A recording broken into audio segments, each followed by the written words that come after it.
এবার তাহলে সেই আশ্চর্য ব্যাপারটা তার জীবনে ঘটে গেল। কেউ আর বাধা দিতে পারবে না। পাড়াগাঁয়ে কত রকম ভাঙচি দেওয়ার লোক। তার বিয়েতেও কতই না ভাঙচি দিয়েছিল। বলেছিল, মেয়ের রং কালো, মুখ চোখ তো ভালোই না, লেখাপড়া জানে না, আরও কত কি। কিন্তু সুবোধ না, সুবোধ কত ভালো মানুষ। ছি, ওর নাম করতে নেই, ও যে আমার স্বামী। আজকের গল্প হলো বিভূতিভূষণ বন্দ্যোপাধ্যায়ের কলমে গায়ে হলুদ। চলো দেরি না করে শুরু করা যাক আজকের গল্প। শ্রাবণ মাসের দিন, বর্ষার বিরাম নেই। এই বৃষ্টি আসছে, এই আকাশ পরিষ্কার হয়ে যাচ্ছে। খেতে আউশ ধানের গোছা কালো হয়ে উঠছে। ধানের শীষ দেখা দিয়েছে অধিকাংশ খেতে। পুটি সকালে উঠে একবার চারিদিকে চেয়ে দেখল। চারিদিকে মেঘে মেঘাচ্ছন্ন। হয়তোবা একটু পরে টিপটিপ বৃষ্টি পড়তে শুরু করে দেবে। আজ তার মনে একটা অদ্ভুত ধরনের অনুভূতি। সেটাকে আনন্দও বলা যেতে পারে, বা ছদ্মবেশী বিষাদও বলা যায়। কি যে সেটা ঠিক করে না যায় বোঝা, না যায় বোঝানো। আজ তার বিয়ের গায়ে হলুদের দিন। এমন একটা দিন তার 12 বৎসরের ক্ষুদ্র জীবনে এইবার এই প্রথম এলো। সকালে উঠিতেই জেঠিমা বলছে, ও পুটি, জলে ভিজে ভিজে কোথাও যাস নে মা। আর 3টে দিন কোনো রকমে ভালোই ভালোই কেটে গেলেই বাঁচি। আজ কী বার গো? মঙ্গলবার। শনিবার বুঝি বিয়ের দিন? পুটির মনে সত্যি কেমন হয়। আনন্দের একটা ঢেউ যেন গলা পর্যন্ত উঠে আটকে গেল। বিয়ে বেশ দূরে কোথাও নয়, এই গ্রামে, এমনকি এই পাড়াতে। এক ঘর ব্রাহ্মণ আজ বছরখানেক হলো অন্য জায়গা থেকে উঠে এসেছেন এখানে। 2খানা বড় বড় মেটে ঘরও বেঁধেছেন, 1খানা রান্নাঘর। এতদিন ধরে সে সঙ্গীদের সঙ্গে সেই বাড়িতে কুল পাড়তে গিয়েছে। সত্যনারায়ণের সিন্নি আনতে গিয়েছে যখন পাড়ার প্রান্তের ঘন জঙ্গল কেটে সেই ভদ্রলোক বাড়ি তৈরি করেন ঘাটে যাবার পথের একেবারে ডান ধারে। তখন সে কতবার ভেবেছে, এই ঘন বনের মধ্যে বাড়ি করে বাস করার কারই বা জানি মাথা ব্যথা উঠল। কে জানিত সে বাড়িটা আজ এখনও বছরখানি পেরোয়নি, তার শ্বশুর বাড়ি হবে। কত দূর বিস্ময়ের কথা, ভাবলে অবাক হয়ে যেতে হয়।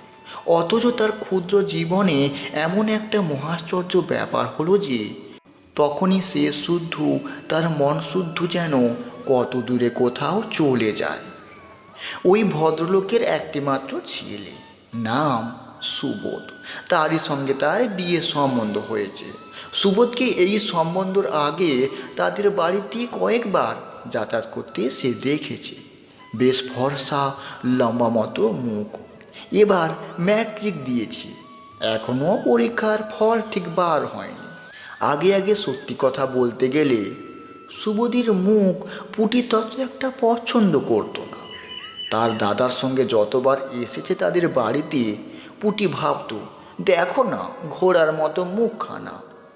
কিন্তু আজকাল আর সুবোধের মুখ ঘোড়ার মতো তো মনেই হয় না। মনে হয় যেন বেশ চমৎকার মুখ। গ্রামের ছেলেদের মধ্যে অমন চোখ, অমন রং, অমন মুখের গড়ন কারই বা আছে? রায়দের পাঁচেই সেদিন বলছিল তাকে, হ্যাঁ রে, তুই যে বড় বলতিস ঘোড়ার মুখ, আর শেষে কি না তার সঙ্গেই তোর জুটল। পুটি মারতে ছুটে গিয়েছিল তার পিছু পিছু। পুটির বাবা গোলের ধারে দাঁড়িয়ে ধান পাড়বার চেষ্টা করছে। তার বাবা বেশ চাষবাসে গরুস্থ। পুটিদের বাড়িতে 4টে বড় বড় ধানের আউড়ি আছে, গোলাও আছে একটি।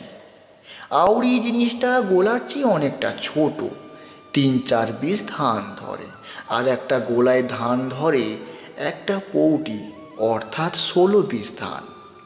তাদেরও ধান আছে গোলা ভর্তি, সবকটা আউড়িও ভর্তি।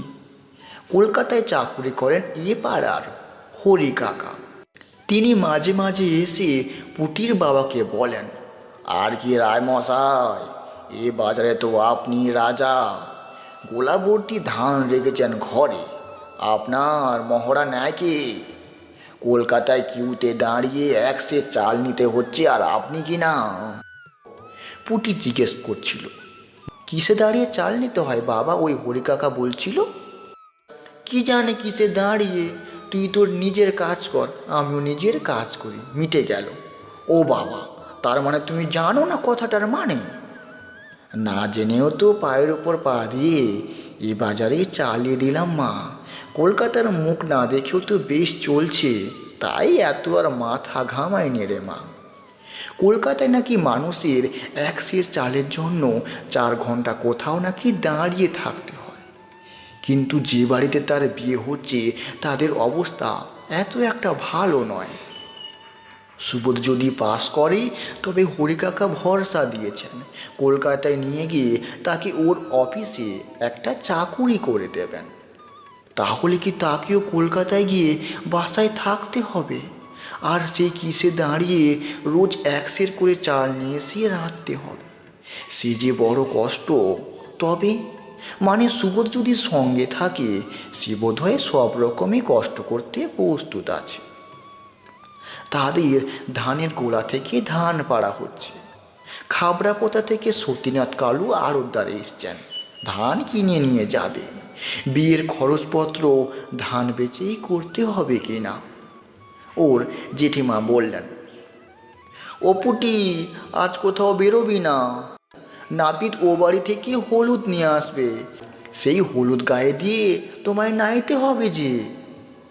এমন সময় সাধন জেলে এসে ভিজতে ভিজতে উঠানে দাঁড়ালো, হাত জড়ো করে মাথা নিচু করে বলল, প্রাতঃপের নাম বাবু, প্রাতঃপের নাম। তার বাবা বললেন, ও সাধন, বাবা তোমায় ডেকেছি যে একবার একটু আসো দেখি, আমার কিছু মাছের দরকার ছিল এই শনিবারে। কি জানি কেন পুটির বুকটা যেন একটু দুলে উঠল।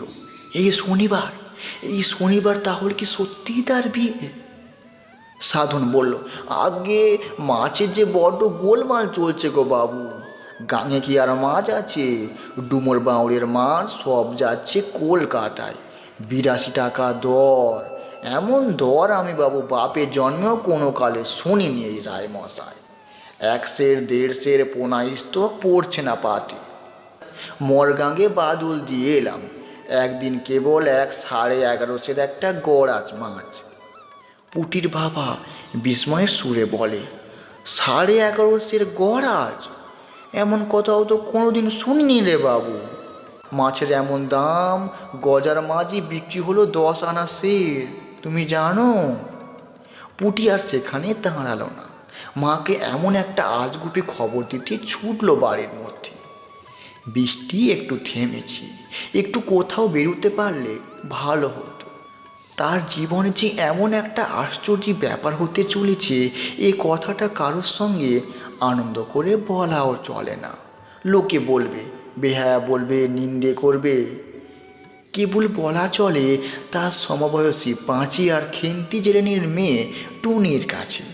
আর একটা আশ্চর্য ব্যাপার, তার যে অত্যন্ত 7 বছরের বড় ললিতাদির এখনো বিয়ে হয়নি।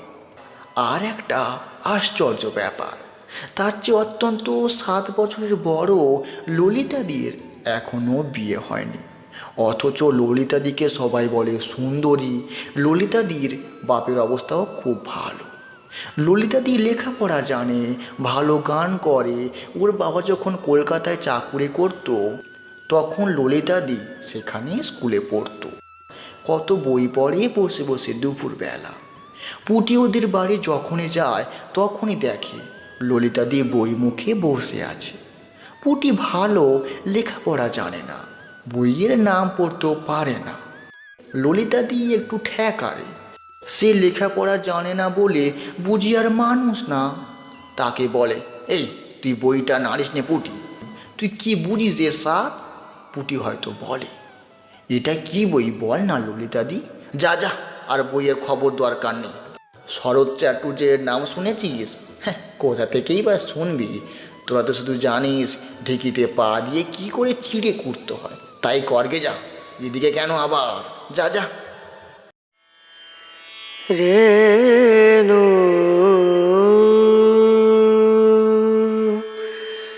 রনা রনা